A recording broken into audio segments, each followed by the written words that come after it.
اللہ تبارک و تعالیٰ نے کیا کیا، جبرائیل علیہ السلام کو بلایا، جبرائیل آؤ، اب روئے زمین سے مٹی لے کر آؤ، ہمارے حبیب علیہ السلام کو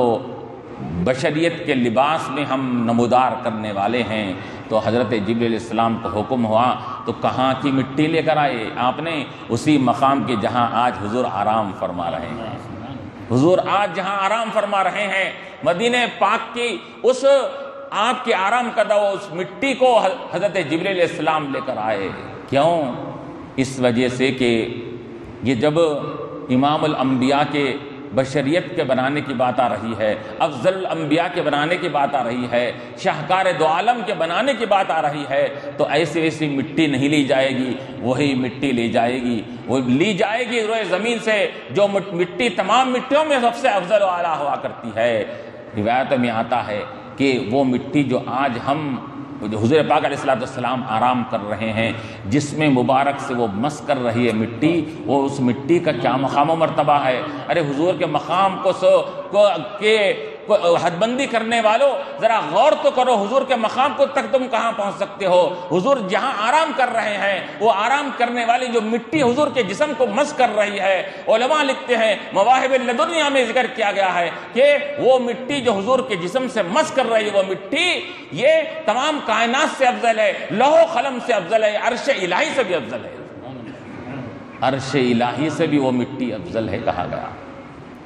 وہ صرف مٹی کا یہ عالم ہے۔ کیوں اس مٹی کو یہ فضیلت دی گئی؟ اس وجہ سے کہ حضور کا جسم مبارک اس سے مس ہو رہا ہے،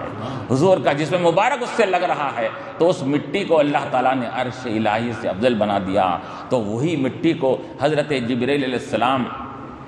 لے کر آتے ہیں۔ اس مٹی کو لانے کے بعد اللہ تعالیٰ کا حکم ہوتا ہے کہ اے جبرائیل اس کو، کیونکہ حضور کے نور سے جنت بھی بن گئی تھی، اور تمام چیزیں بننے کے بعد تو بشریت مصطفیٰ میں حضور کو لانا تھا، جنت بن گئی، جنت کے محل بن گئے، جنت کے نہریں بن گئی، تو اللہ تعالیٰ نے حضور جبرائیل سے فرمایا اے جبرائیل اس کو جنت کے سب نہروں کے پانی لا کر اس کو اس سے بس کر دو، اور خاص طور پر تسنیم جو اہم نہر ہے اس کے اندر، وہ تسنیم نہر کے پانی سے اس نور مبارک کو مس کرو، اس کو اس کے اندر اس کو نسبت لگا دو اس کے اندر۔ کیوں؟ اس وجہ سے کہ وہ پانی جنت کے نہریں حضور پاک علیہ السلام کے نور مبارک سے جب مس ہوں گے تو کیا ہوگا؟ وہ جنت کے نہروں کو بھی ایک مقام و مرتبہ حاصل ہو جائے گا۔ تو وہ تسنیم پانی سے اس مٹی کو بھگایا گیا، اس کے بعد تمام نہروں کے پانیوں سے اس مٹی کو اچھی طرح معطر کیا گیا، اس کے اندر بھگایا گیا، اس کے اندر جب نور مبارک وہ مٹی جب ان تمام پانیوں نہروں تسنیم سے جب مجلہ مصفہ ہو گئی تو اللہ تبارک و تعالیٰ نے اس مٹی مبارک سے حضور پاک علیہ السلام کی بشریت کو پیدا فرمایا۔ چنانچہ یہ ہم کیا دیکھتے ہیں کہ اللہ تبارک و تعالیٰ نے حضور پاک علیہ السلام کو یہ بشریت کے لباس میں جو مبعوث فرمایا، بھیجایا، تو اللہ تعالیٰ نے کیسا اہتمام فرمایا۔ اب لامحالہ یہ بشریت میں اگر حضور کی جلوہ گری ہونا ہے تو پھر وہ آدم سے منتقل ہوتا ہوا ہی آئے گا، اس کے اندر نور مبارک۔ تو اللہ تعالیٰ نے سب سے پہلے حضور پاک علیہ السلام کے وہ نور مبارک کو، جس کو بشریت کے سانچے میں یہ ظاہر بھی کرنا تھا، اللہ تعالیٰ نے آدم علیہ السلام کی وہ پشت میں رکھا، اس نور کو آدم علیہ السلام کی پیٹھ میں رکھا۔ کیوں پشت میں رکھا گیا؟ اس کے اندر تھا نور مبارک پشت میں، لیکن چمکتی تھی پیشانی۔ اب پشت میں کیوں رکھا گیا؟ کہ اس کے اندر راز ہے کہ انسان کا جو مادہ بنتا ہے وہ انسان کے پیٹھ کے پاس سے بنتا ہے مادہ، اور مادے اور انسانیت کی تخلیق کے لیے مادہ ضروری ہے، اور مادے کے لیے صلب کا ہونا ضروری ہے۔ تو اللہ تعالیٰ نے آدم علیہ السلام کی صلب اور پیٹھ میں رکھا۔ اس کے اندر روایتوں میں آتا ہے کہ مادہ جس سے انسان بنتا ہے وہ مرد عورت دونوں کے مادے سے انسان پیدا ہوتا ہے۔ مرد کا مادہ صلب اور اس کی پیٹھ میں ہوتا ہے، اور عورت کا مادہ اس کے سینے کے درمیان میں ہوتا ہے۔ بخروج من بین الصلب والترائب، اللہ نے فرمایا صلب اور ترائب کے درمیان میں سے اللہ تعالیٰ نے وہ مادے کو نکال کر انسان کو بنایا۔ ترائب کسے کہتے ہیں؟ اور وہ عورت کی سینے کے پاس وہ مادہ ہوتا ہے، تو اس وجہ سے اللہ تعالیٰ نے صلب میں حضور کے نور مبارک کو رکھا، لیکن وہ نور مبارک کا معاملہ ایسا تھا، وہ نور مبارک آدم علیہ السلام کی پیشانی میں چمکا کرتا تھا۔ یہی نہیں بلکہ وہ آدم علیہ السلام کی پیشانی سے یہ مختلف آوازیں، تسبیح کی، تحلیل کی بھی آوازیں آیا کرتی تھی، وہ پریشان ہو جایا کرتے تھے تو آدم علیہ السلام کو غیب سے آواز آتی، اے آدم تم کو پریشان ہونے کی ضرورت نہیں، یہ نور محمدی صلی اللہ علیہ وسلم ہے، ہم نے تمہارے صلب میں رکھا ہے، اور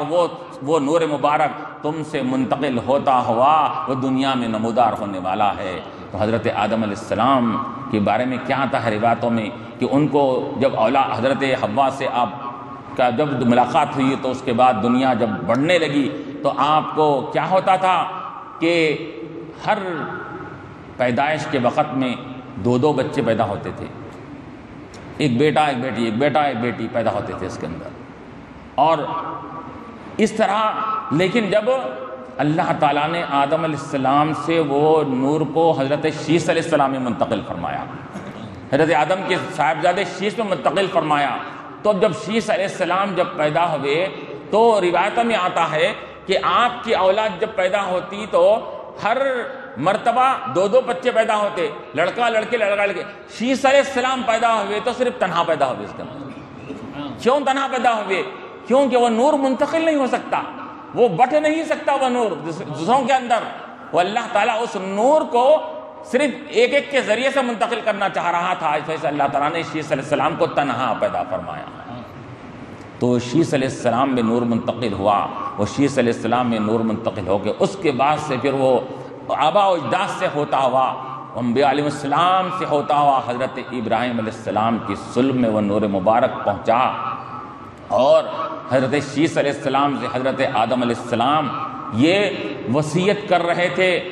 جاتے وقت دنیا سے کہ اے شیس تمہارے اندر اللہ تبارک و تعالیٰ نے ایک خاص اپنے نور کو رکھا ہے، یاد رکھنا یہ نور مبارک کو تم پاک بیویوں سے ہوتا ہوا دنیا میں منتقل کرنا۔ یہ آدم علیہ السلام نے اپنے بیٹے کو وصیت فرمائی تھی اس کے اندر،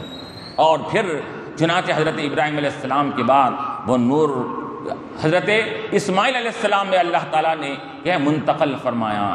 اور پھر اسماعیل علیہ السلام میں وہ نور مبارک منتقل ہونے کے بعد اب اس کے بعد حضور کے آبا و اجداد میں وہ نور منتقل ہوتا رہا۔ اسماعیل علیہ السلام سے آپ کے جد امجد کس جد امجد میں آیا، کون سے دادا محترم میں آیا، اس کے بعد کس کے اندر آیا، یہ چنانچہ تاریخ اسلامی میں ان تمام چیزوں کا تفصیل سے ذکر کیا گیا ہے، اور ساتھ میں یہ بھی بتایا گیا ہے کہ انبیاء سے منتقل ہوتا ہوا نور ابراہیم علیہ السلام اور اسماعیل علیہ السلام میں جب پہنچا تو اسماعیل علیہ السلام کے بعد تو اب کوئی نبی آنے والے نہیں تھے، اب آئیں گے تو صرف خاتم الانبیاء حضور پاک علیہ السلام آئیں گے، لیکن اس کے باوجود بھی کئی درمیان میں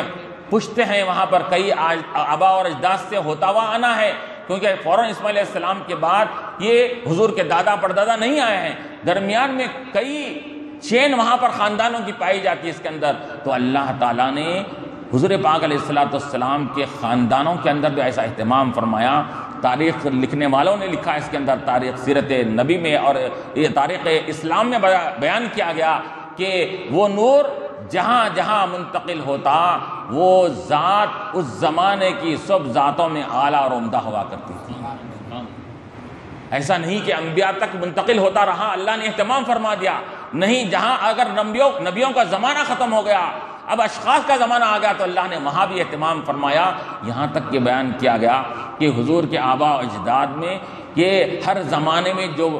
باپ کے خاندان میں سے اگر ہے تو باپ اعلیٰ خاندان میں سے باپ کو منتخب کیا گیا، اور اعلیٰ خاندان میں سے ماں کو منتخب کر کے دونوں کو ملا کر پھر وہ منتقل ہوا، پھر اس کے بعد نور اسی طرح منتقل ہوتا رہا۔ علماء نے لکھا ہے اس کے اندر کہ ہر زمانے میں، ہر قبیلے میں، ہر خاندان میں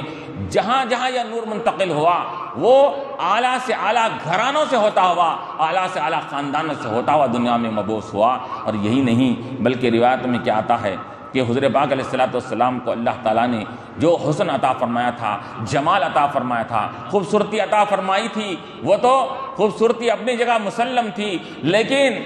جب حضور پاک علیہ السلام یہ تمام حسن و جمال کا منبع ہے، مخزن ہے، ارے حسن کی یہ تمام کائنات کو حسن و جمال جو ملا ہے حضور پاک علیہ السلام کی خیرات ہے۔ حضرت یوسف علیہ السلام کو یہ تمام دنیا کا حسین کہا جاتا ہے، لیکن علماء نے کیا کہا، یوسف علیہ السلام کا حسن بھی حضور پاک علیہ السلام کی خیرات ہے۔ تو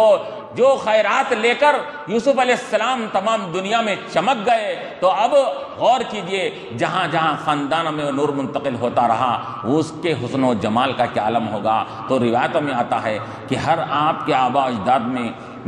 والد محترم بھی خوبصورت ہوتے تھے، والدہ بھی خوبصورت تھی، یعنی خوبصورت بھی ہے، خوبصورت بھی ہے، سیرت میں بھی اعلیٰ ہے، صورت میں بھی اعلیٰ ہے۔ ایسا خاندانوں سے ہوتا ہوا اللہ تعالیٰ نے منتخب فرمایا۔ چنانچہ روایتوں میں کیا آتا ہے کہ جب اسماعیل علیہ السلام کے بعد سے خاندانوں میں منتقل ہوتے ہوتے حضور پاک علیہ السلام اب حضور کے ہاشم گھرانے میں حضور پاک علیہ السلام منتقل ہوئے۔ کیوں؟ یہ ہاشم گھرانہ یہ عبد المطلب کے والد محترم ہوتے ہیں، اس کے اندر دادا ہاشم کون ہوتے ہیں؟ یہ پردادا حضور کے ہو رہے ہیں اس کے اندر۔ وہ ہاشم سے پہلے والوں کی سیرتوں کو بھی تاریخ نے بیان فرما دیا۔ حضور پاک علیہ السلام کا معاملہ ایسا نرالا، ایسا انوکھا، ایسی شان والا اللہ تعالیٰ نے بنایا کہ کوئی چیز حضور کی اللہ تبارک و تعالیٰ نے چھوڑا نہیں، اور کائنات کے انسانوں نے حضور کی کسی بھی شے کو چھوڑا نہیں سیرت کی، ہر شے کو انہوں نے اپنی کتابوں میں بیان کر دیا۔ اس کے اندر حضور سے ذری سے نسبت رکھنے والی اشیاء کے بارے میں انہوں نے لکھ دیا۔ اس کے اندر خاندان اگر منتقل ہو رہے ہیں تو ننیالی خاندان حضور کا کیسا تھا، ددیالی کیسا تھا، وہ خاندان میں کون کیسے تھے، اس کے اندر یہ اللہ تعالیٰ نے تمام فرمایا۔ جو بنو ہاشم میں نور منتقل ہوا، ہاشم میں منتقل ہوا، تو وہ ہاشم کے یعنی خوبصورتی کا بھی یہ عالم تھا، اور ان کی فیاضی اور سخاوت کا بھی جو عالم تھا اس کے اندر تاریخ میں بیان کیا جاتا ہے۔ تو اب لامحالہ اب اگر کوئی بچہ دنیا میں پیدا ہوتا ہے تو باپ کی صورت شکل کو بھی لیتا ہے، باپ کے گن اور چالوں کو بھی لے کر پیدا ہوتا ہے۔ باپ کے اندر اچھے چالے ہیں تو بیٹے کے اندر وہ چیزیں منتقل ہوتے ہیں۔ اس کے اندر یہ ہم دنیا میں طریقہ دیکھتے ہیں، اس کے اندر ہے کہ باپ کے اندر اچھی صفت، نیک شریف النفس باپ تھا ہے تو اولاد بھی اس کی شریف النفس رہے گی۔ باپ خوبصورت ہے، بیٹا بھی خوبصورت رہے گا۔ باپ بہترین اخلاق والا ہے، اولاد بھی اسی طرح رہے گی۔ یہ دنیا میں طریقہ کار چلے آ رہا ہے اس کے اندر۔ تو حضور پاک علیہ السلام کا معاملہ یہ ہے کہ حضور پاک علیہ السلام جہاں جہاں منتقل ہو رہے ہیں تو وہاں پر حضور کی صفات لے کر وہ بچہ منتقل ہوتے جا رہا ہے۔ حضور کی صفتیں کیا ہے؟ فیاضی، سخاوت، لوگوں کے ساتھ داد و دہیش کرنا، یہ حضور کی صفتیں تھیں۔ یہ سب صفتوں کا حامل بنا کر اللہ تعالیٰ نے آپ کے آبا اجداد کو دنیا میں مبعوث فرمایا۔ ہاشم اتنے فیاض تھے، اتنے سخاوت کرنے والے تھے ہاشم کہ حشمہ یحشم میں آتا ہے کہ وہ کسی بھی روٹی کے ٹکڑے کو روٹی کو ٹکڑے کر کر وہ شوربے میں ڈال کر، وہ زمانے میں سرید نامی ایک بہترین غذا تھی جو آج کل ہم حلیم بولیے، اس کو حریص بولیے، اس کے اندر وہ غذا کو بنا کر لوگوں کے سامنے لوگوں کو کھلایا جاتا تھا، ضیافت کی جاتی تھی۔ تو ہاشم کا نام کس وجہ سے پڑا؟ تو مورخین نے لکھا اس وجہ سے کہ ہاشم کو ہاشم کیوں کہتے ہیں کہ اتنی سخاوت کرتے تھے، اتنی فیاضی اور ضیافت لوگوں کی کرا کرتے تھے کہ جب کھانے کا معاملہ، کھلانے کا معاملہ آتا تو وہ اہتمام بھی فرماتے، اپنے ہاتھ سے روٹی کے ٹکڑے کر کے وہ شوربہ بنا کر اور سرید بنا کر لوگوں کو کھلایا کرتے تھے اس کے اندر۔ تو ان کی خوبصورتی کا بھی یہ عالم تھا کہ، اور یہ بھی روایتوں میں علماء نے بیان فرمایا کہ ہر زمانے میں جہاں جہاں حضور کا نور مبارک منتقل ہوتا گیا، ہر زمانے میں وہ حضور کے آبا اجداد میں، حضور کے اجداد میں ہر ایک وہ اس زمانے کی دوشیزاؤں خواتین نے یہ چاہا کہ کاش کہ یہ نور ہمارے اندر منتقل ہو جائے۔ ہر ایک کی تمنا خواہش رہا کرتی تھی کہ یہ نور ہمارے اندر منتقل ہو جائے۔ تو اس طرح ہوتے ہوئے حضرت ہاشم سے وہ نور مبارک حضرت عبد المطلب حضور کے جد امجد میں منتقل ہوا۔ جب حضرت عبد المطلب کے وہ صلب میں وہ نور منتقل ہوا تو پھر اب اس کے بعد سے آپ کیا دیکھتے ہیں اس کے اندر کہ ایسا ان کی لوگوں میں عزت ہو رہی ہے، لوگوں کے اندر ان کا ایسا مقام و مرتبے میں اضافہ ہو گیا ہے، وہ کسی مقام پر ٹھہرتے ہیں تو مقام سے ان کے صلب سے روشنی کی کرن نکلا کرتی ہے، اس کے اندر ایسا نکل کر کے تمام عالم کو، فضا کو منور اور روشن کر دیتی ہے، وہ دیکھا کرتے ہیں۔ ان کی یہ تمام چیزوں کو دیکھ کر یہ سب لوگ ان کی عزت کرتے تھے، اس کے اندر ان کا تعظیم کیا کرتے تھے۔ اس کے اندر کیوں نہ ہو کہ جس صلب کے اندر یہ خاتم الانبیاء علیہ السلام کا نور مبارک ہے، تو اللہ تعالیٰ نے وہ حضرت عبد المطلب کے اندر اس صلب میں حضور کے نور کو منتقل فرمایا، اور پھر حضرت عبد المطلب کے بعد وہ نور مبارک حضرت عبداللہ حضور کے والد بزرگوار کے یہ صلب مبارک میں منتقل ہوا۔ جب حضرت عبداللہ کے اندر منتقل ہوا وہ نور مبارک، تو روایتوں میں آتا ہے کہ حضرت عبداللہ جب بڑے ہوئے اور آپ نکاح کی عمر کے پاس جب پہنچے، حضرت عبداللہ رضی اللہ تعالیٰ عنہ حضور کے والد بزرگوار، تو یہ عالم تھا کہ آپ راستے سے چل رہے ہیں تو ایسا معلوم ہوتا کہ نور کی کرنیں چاروں طرف سے پھیلی ہوئی ہیں، اور آپ کے پیشانی مبارک سے وہ نور چمکا کرتا تھا۔ ارے اتنے واسطوں کے بعد آدم علیہ السلام سے کے پیشانی میں نور چمکتا تھا، تو پھر حضور کے والد محترم کے اندر کتنا نہیں چمکتا ہوگا وہ نور مبارک۔ آپ کی پیشانی سے چمکتا تھا، ہر کوئی وہ پیشانی کے نور مبارک کو دیکھ کر، چمک کو دیکھ کر ہر کوئی یہ چاہتا تھا کہ کاش کہ یہ بچہ ہمارے گھر میں بھی آیا جائے، ہمارے گھر میں اس کی شادی ہو جائے۔ ہر ایک کی خواہش ہوا کرتی تھی۔ اس زمانے کی بڑی بڑی دوشیزائیں اور حسین و جمیل عورتوں نے یہ دیکھ کر حضرت عبداللہ کا ایک تو حسن، ان کا جمال، اس کے ساتھ وہ پیشانی کا نور، یہ دیکھ کر کہا ہے اس زمانے کی حسیناؤں نے یہ چاہا، پیشکش کیا کہ ہم آپ کے ساتھ نکاح کرنا چاہتے ہیں، آپ کے لیے کیا ہونا، ہم آپ ہر چیز آپ کو دینے کے لیے تیار ہیں ہم، لیکن آپ سے نکاح کرنا چاہتے ہیں۔ لیکن یہ اللہ تبارک و تعالیٰ نے حضور پاک علیہ السلام کے نور مبارک کا حصے کو اللہ تعالیٰ نے یہ آمنہ بنت وہب رضی اللہ تعالیٰ عنہا کی یہ قسمت میں رکھا تھا، ان کے مقدر میں رکھا تھا، اور یہ نکاح حضرت آمنہ بنت وہب سے ہوگا۔ اس تمام چیزوں کا یہ معاملہ اللہ تعالیٰ کی یہاں سے ہوتا ہوا آ رہا تھا، اللہ کی حکمت اور مصلحت کے پیش نظر ہو رہا تھا۔ حضرت عبد المطلب کو یہ تلاش تھی کہ کسی ایسی خاتون کو منتخب کیا جائے جو خاتون ہر معاملے میں وہ کیا ہے انوکھی ہو، نرالی شان والی ہو، تاکہ اس کے اندر حضور پاک علیہ السلام کا نور منتقل ہو۔ آپ کو اشارہ کیا گیا وہب نامی جو آپ آمنہ رضی اللہ عنہا کے والد ہوتے ہیں، وہب، آمنہ بنت وہب جو وہب کی بیٹی ہیں، وہ اس قبیلے میں آپ کا نکاح کرایا جائے۔ حضرت عبد المطلب کو اشارہ ہوا، کئی چیزوں کا حضرت عبد المطلب کو اشارہ ہوا کرتا تھا، بشارے ہوا کرتے تھے اس کے اندر، کیا کرنا ہے اس بچے کے تعلق سے اس کے اندر۔ چنانچہ روایت میں کیا آیا کہ جب کہ عبد المطلب نے جب حضور پاک علیہ السلام کی پیدائش کے بعد حضور کا نام محمد صلی اللہ علیہ وسلم رکھا، تو لوگوں نے کہا کہ یہ نام آج تک عرب میں کوئی شخص پایا نہیں جاتا، یہ آپ نے انوکھا نرالا نام رکھا آپ نے۔ تو عبد المطلب نے کیا کہا کہ ایک تو بات یہ ہے کہ اللہ کی طرف سے مجھے اشارہ ہوا ہے، دوسری بات یہ ہے کہ مجھے امید ہے کہ محمد کسے کہتے ہیں، محمد اس ذات کو کہتے ہیں جس کی خوب تعریف ہو، زمین میں تعریف ہو، آسمان میں تعریف ہو، ہر مقام پر تعریف ہو، خالق جس کی تعریف کرے، مخلوق جس کی تعریف کرے، اس ذات کو محمد کہتے ہیں۔ تو مجھے بھی امید ہے کہ یہ میرے بچے کی تعریف ہر زمانے میں ہر مقام پر ہر کوئی اس کی تعریف کرے گا، اس لیے میں نے اس کا نام محمد رکھا۔ تو اس وجہ سے یہ اشارے حضرت عبد المطلب کو ہوا کرتے تھے۔ یہ بھی اشارہ ملا کہ آمنہ بنت وہب جو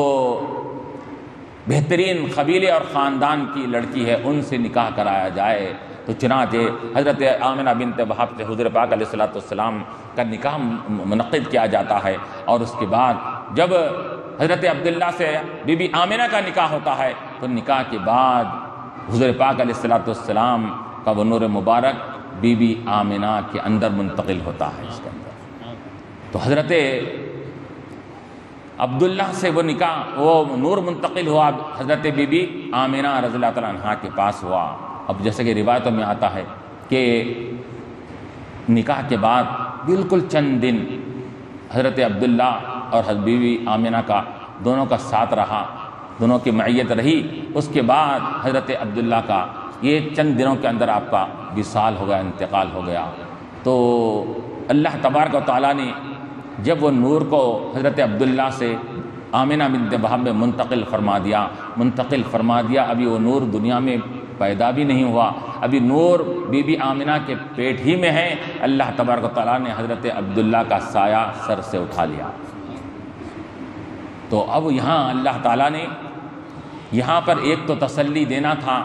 ان یتیموں کو جو یتیم پیدا ہوتے ہیں کہ یاد رکھو تم یتیم پیدا ہو رہے ہیں تو تمہارے عیب کی بات نہیں، میں نے اپنے محبوب کو دنیا میں یتیمی پیدا کیا ہے، تم یتیم ہونے پر تم کیا ہے یہ افسوس نہیں کرنا۔ دوسری بات یہ ہے کہ اللہ تبارک و تعالیٰ کو یہ گوارا نہیں تھا کہ کسی باپ کا ادا، کسی کا احسان ان کے اوپر ہو جائے، کسی کا سایہ ان کے اوپر ہو۔ اللہ تعالیٰ اپنے خصوصی رحمت کا سایہ حضور پر ڈالنا چاہتا تھا، اس وجہ سے کیا اللہ تعالیٰ نے آپ کے والد محترم کا سایہ کو بھی اٹھا لیا اللہ تعالیٰ نے۔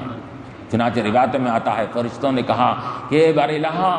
کہ یہ آپ کا محبوب دنیا میں رونق افروز ہونے والا ہے، آنے سے پہلے یتیم ہو گیا، اب اس کے کون کہ سایہ رحمت اس پر کون کرے گا؟ اللہ تعالیٰ نے فرمایا کہ فرشتوں یاد رکھو اس کے اوپر سایہ رحمت کرنے والے ہم ہیں، جس کے ہم بن جائے اس کے لیے کسی اور کی ضرورت نہیں پڑتی اس کے اندر۔ تو اللہ تعالیٰ نے ایسا اہتمام فرمایا۔ جب حضرت آمنہ رضی اللہ تعالیٰ عنہ اب وہ اس کے بعد حمل سے تھی، اب حمل میں رہنے کے بعد آپ کو بھی ایک عجیب و غریب قسم کے خوابیں بھی پڑھتے تھے، بشارے بھی ہوا کرتے تھے، اور آپ کو خوشخبریاں انبیاء علیہ السلام سے خوشخبریاں آ رہے ہیں، اور یہ بڑے بڑے لوگ آ کر خوشخبری سنا رہے ہیں اس کے اندر، اے آمنہ خوش ہو جاؤ، تمہارے پیٹ کے اندر وہ ذات ہے کہ اللہ تبارک و تعالیٰ نے جس ذات کی وجہ سے تمام کائنات کو پیدا کیا ہے، وہ ذات اگر نہ ہوتی تو اللہ تعالیٰ کائنات کو پیدا نہیں فرماتا۔ یہ خوشخبریاں آپ کو سنائی جاتی تھی اس کے اندر۔ چنانچہ آپ حضرت بی بی آمنہ رضی اللہ تعالیٰ عنہ یہ 1 مہینہ 2 مہینے 4 مہینے ہوتے ہوتے ہوتے جب حضور پاک علیہ الصلوۃ والسلام کے تقریباً پورے 9 مہینے یہ کا حمل مکمل ہو گیا، تو اب اس کے بعد حضرت آمنہ بنت وہب رضی اللہ عنہ فرماتی ہیں، جب ویسے تو حمل کی حالت میں آپ کو روایت میں آتا ہے کہ جیسے ایک عام حاملہ لوگوں کو جیسا کہ یہ کھٹی مٹی چیز کھانے کا دل بولتا ہے، ایسا کچھ بھی نہیں تھا بی بی آمنہ رضی اللہ تعالیٰ عنہ کو، بلکہ آپ نے تو یہ کہا کہ میں جب حضور کو اپنے پیٹ میں سمائی تو مجھے تو معلوم بھی نہیں ہوا کہ میں حمل سے ہوں نہیں ہوں، کئی مہینے گزر گئے میں معلوم نہیں ہو رہا ہے۔ ارے جس ذات کی اصلیت نور ہو تو نور کا کوئی وزن ہوتا ہے جو وزن کو محسوس کریں گے آپ، اس وجہ سے آپ وزن کو محسوس نہیں کرتے تھے، بس مجھے ماہواری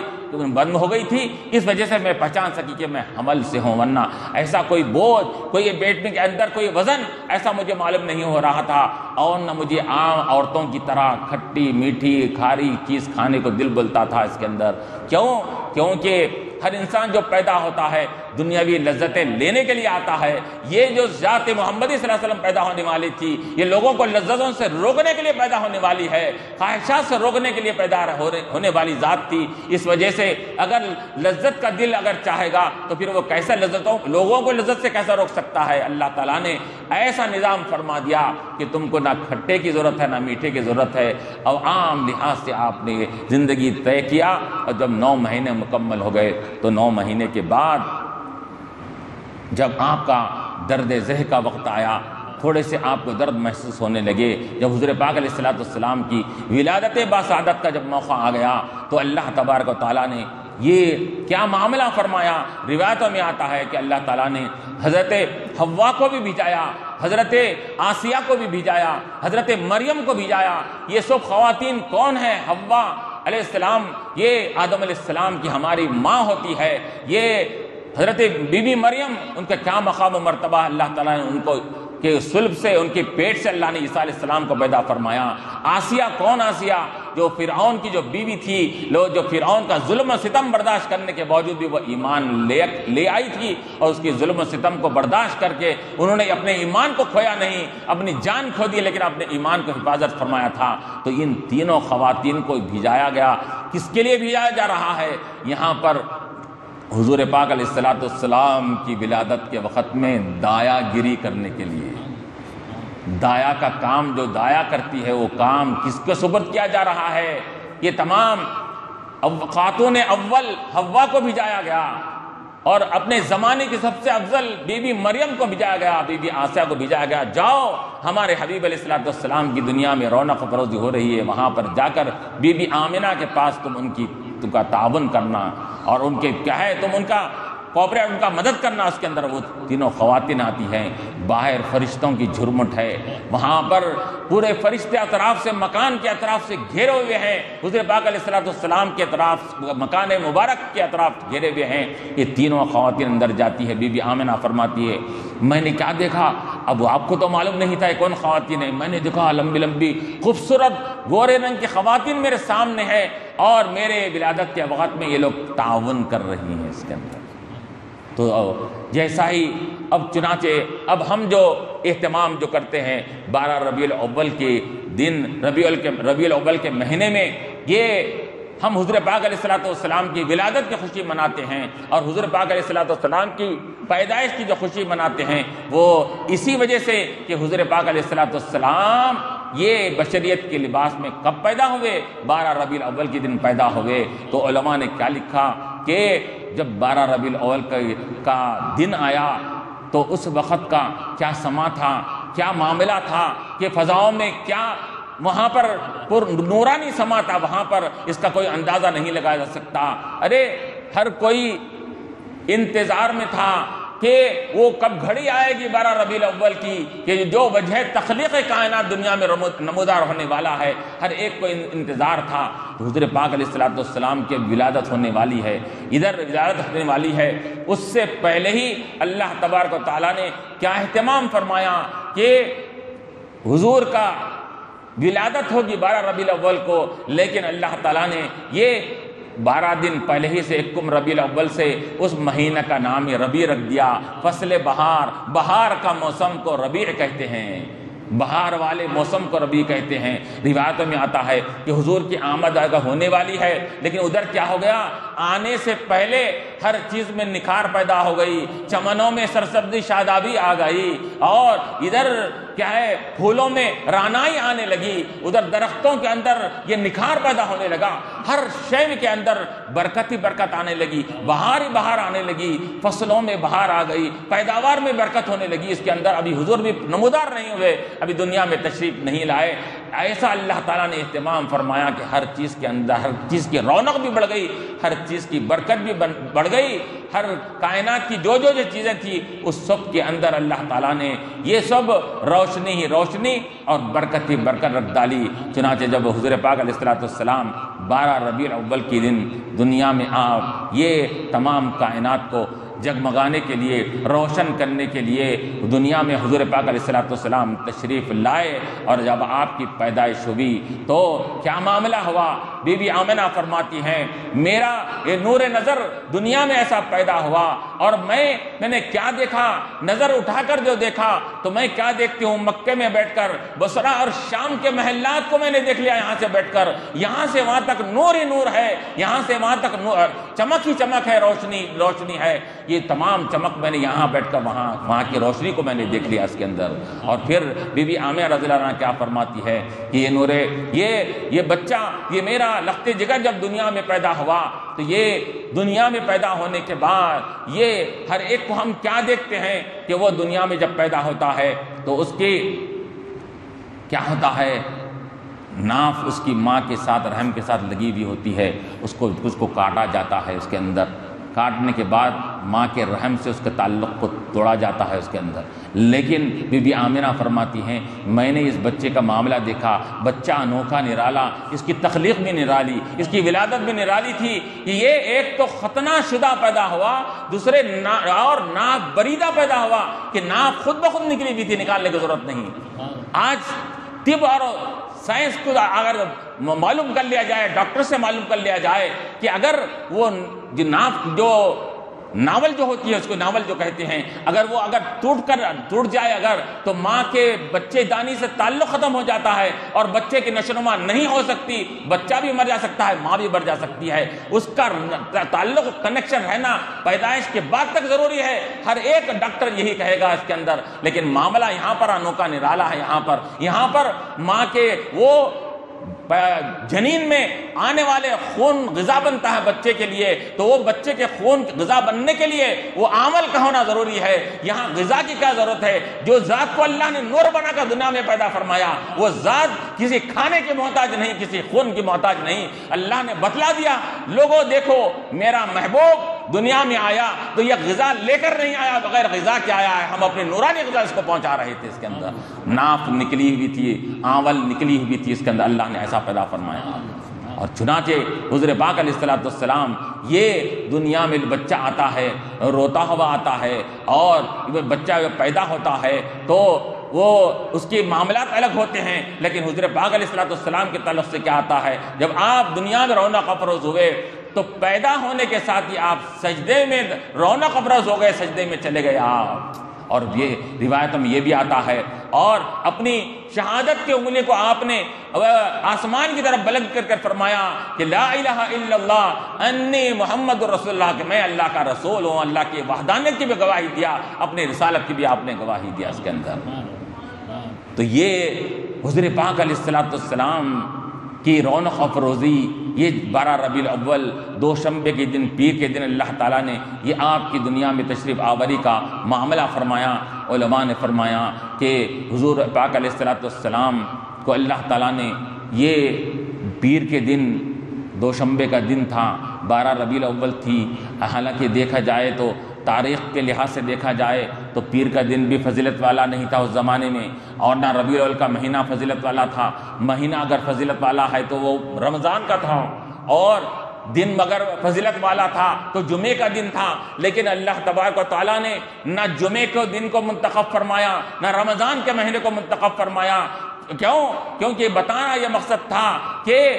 کسی بھی ذات کی فضیلت مہینوں سے ہوتی ہے، کسی بھی شخصیت کی فضیلت ایام سے ہوتی ہے، دنوں سے ہوتی ہے۔ ہمارا حبیب علیہ السلام کا معاملہ یہ ہے کہ یہ رمضان میں پیدا ہو کر ان کو فضیلت دینا نہیں تھا، ربیع الاول میں پیدا کر کے ربیع الاول کو فضیلت دینا تھا، یہ جمعے کو پیدا کر کر یہ حضور کو فضیلت دینا نہیں تھا، پیر کو پیدا کر کر حضور کے ذریعے پیر کو فضیلت دینے کے لیے اللہ تعالیٰ نے پیر کے دن پیدا فرمایا۔ تو یہ حضور پاک علیہ السلام